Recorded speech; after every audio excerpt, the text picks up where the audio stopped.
of all the lessons we're going to do, the next batch of 4 lessons are probably the most important things you're going to pick up over the course of this course. We're going to look at what I call game plans, and look at there are 4 different game plans in backgammon. We're going to look at one of them each in each of these videos. So there are 4 ways to win over the course of backgammon, or 4 game plans. And the most important thing, I think, is that you become aware of what the different ways to win are over the course of this course. And as you get more advanced at backgammon, you'll find coaches will be saying to you, once you go down a route of a game plan, you need to act in a manner that's coherent with that game plan. We had a question tonight in the class, can you change game plan? Absolutely. But if you're going down a route and there's an obvious move that suits that game plan, you need to stick with it. So for tonight, we're going to stick with the first of the major game plans, which is racing. And I suppose the ideal situation in backgammon would be if we could kind of quietly slip past our opponent's checkers, roll some nice big rolls so that we get ahead of them in terms of what they're kind of rolling and we're rolling, and then just bring our checkers home and win. So that's the idea of racing: avoiding contact, avoiding getting hit, slip by nice and quietly with big rolls, and be in the lead. And the big message that is always kind of one of the mantras in backgammon is, if you're ahead in the race, well, then we need to race. We don't worry about hitting our opponent or putting in blocks or anything like that. We just go for it and we try to get around the board fastest, because ultimately backgammon is a race about getting around the board fastest. So you might well ask, that's very well and good, but how do we measure the race? And let me introduce you to a new term, this idea of pips. If you look at a backgammon board, there are 24 triangles, and each one dot or pip on a dice will move you one forward. So that white checker there is in our 6 point, because it's 6 pips away from finishing off. So why we say it's 6 pips away, because it's 1, 2, 3, 4, 5. It takes 6 dots in a dice, either a 5 and a 1, or a 6, or 2 3s, or whatever, or 4 and a 2, just to roll that checker off. So that's why we call this point our 6 point, because there's the 6 pips needed to take it off. So here's a situation. You have a look at it here, and you'll just see that our white, we're 1 away, so we've got a 1 pip, and meanwhile the blacks are 2 pips away, and that's why there's a 2 up beside them in the top right hand corner. Let's throw in a couple more checkers. Now we have a situation where white has a 1 and a 6, which add up to 7. That's why the number 7 there. Black has a 2 and a 3, add up to 5. So black has actually slightly less pips to go. Now, a situation like that, it all depends on who's in the lead. So you wouldn't have a situation. We're not worrying about that, but just giving you an example of counting. We start each game with 167 pips. That's standard. One of the questions tonight was, does that ever change? No, it's always 167. And let's look at an example where we'll go with white. White rolls a 4-1. They play a slightly overly cautious roll, and they come down with the 4 and then bring it to safety. Now look at their 167. They've rolled a 5. 167 take away 5 becomes 162. Black then rolls a 4 and a 3. And think about it, 167. They've rolled 7, so they're going to be at 160 the end of it, aren't they? Let's see how they do that. Black is going to run one of their rearmost checkers down the bottom right forward by 4. They're going to take one of the big stack in the middle and bring it forward. And if you look at their number now, they're 160. So 167 minus 7. But now look what happens. White gets a lucky roll and rolls a 6-3. And they come forward from the back. So the top right comes forward by 6 and then by 3, and they hit black. And now look what happens to the score. Black is suddenly at 175. They're worse off than they were at the very start. And the reason is that checker has been sent back to the start. White, meanwhile, is in 153. And this is an example of white is now ahead in the race, quite significantly ahead.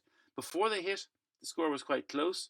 But the minute they sent black's checker back to the start, they went vastly ahead in the race. And that's really what we're getting at, with this idea of being ahead in the race. And I cannot stress this enough with all my little athletics pictures here. If you're ahead in the race, you want to race. You want to just go for it. Don't be worrying about hitting anybody. You've got the advantage. Go for it. Let me give you an example of what I mean. Here's a situation where we're white. We've got that nice pair of checkers up on the top of the board there, top left. Um, we're building a nice little blockade down the bottom right. You know, if we could catch one of the black checkers, we could probably hem them in and kind of keep them nice and tight. Is that the right thing to do? No. Look at the race stats on the right hand side. We're significantly ahead in the race. Once you're about 10% ahead, divide your score by 10, and if you're more than that ahead, you're well ahead. And at this stage, we're not worrying about hitting our opponent or blocking them in. We're winning the race. It is a race. We're winning, so let's just go for it. So all we do is bring one of our checkers down with the 4. We come down with the 5, and it's now into a straight race. The black can't hit us, and we're significantly ahead. We're going to win, very, very likely to win that race.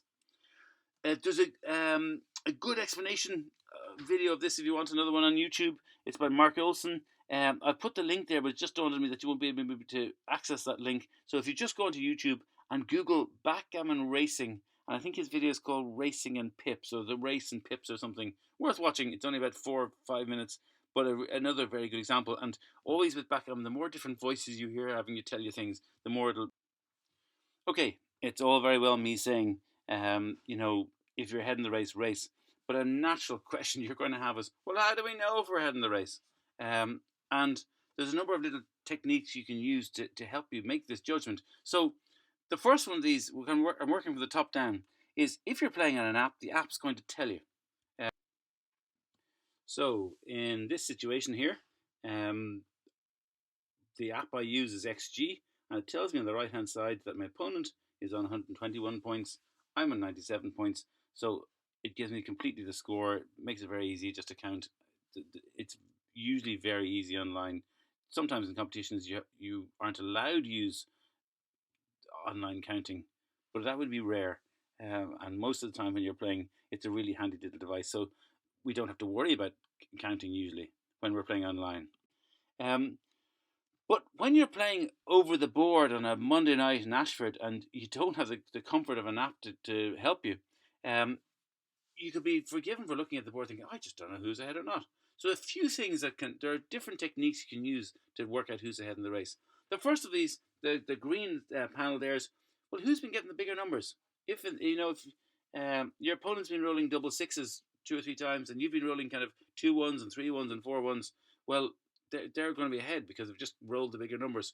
The problem with this is, I think as humans, we naturally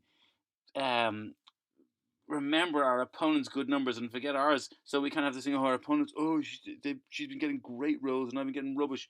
And it's a little bit prone to human error. So we move on to the second one, the blue panel there. Let's have a look at the board and see visually who looks closer to the home board, who's got the more checkers on their home board. And just as if I said to you, which is closer to the equator, Ireland or France, and you'd look at the map and see, you look at the board and it'll give you an indication of who's shunted forward. But it's still a pretty blunt instrument and it's still prone to huge errors, and you don't know, particularly if there's a wide dispersal in checkers, it's hard to tell sometimes. So the system that a lot of Irish players use is this concept of crossovers. And let me show you how crossovers work. So we take a board. In that board, there are 4 quadrants. Bottom left, bottom right, top left. And if we could take one of our white checkers, that white checker is on our 20 point. I don't know if you can see the number 20 there. That means that checker has 20 pips. 20 dots on a dice will be needed to get that checker home and off the board.